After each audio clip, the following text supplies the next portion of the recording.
And the Omicron variant is sparking new questions connected to domestic travel. Now some congressional leaders are urging the CDC to tighten up travel requirements. So we want to get out to our Tori Cooper. She's at the airport. Tori, what kind of requirements are they calling for? Yeah, Gravier, congressional leaders are calling for the CDC and the FAA to now require passengers to show proof of vaccination status or proof of a negative COVID-19 test. But the travelers we spoke to here were divided on the issue.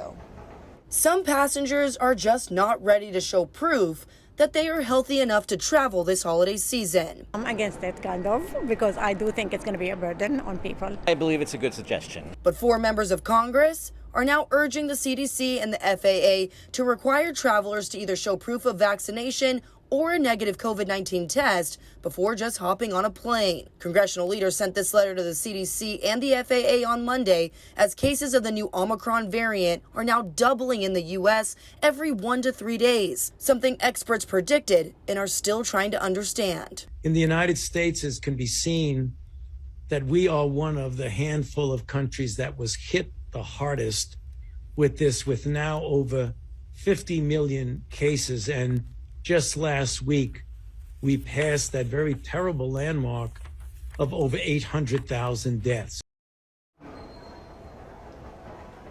Now, neither the CDC or the FAA have responded back to the congressional leaders that sent that letter. But in order for this to become a reality, right, a few things would still have to happen. The CDC would have to make that recommendation, and then it would be up to the White House to determine if this becomes a reality for domestic travel as well. We'll be keeping an eye on President Joe Biden's press conference later today to see if any announcements come out of that as it relates to domestic travel.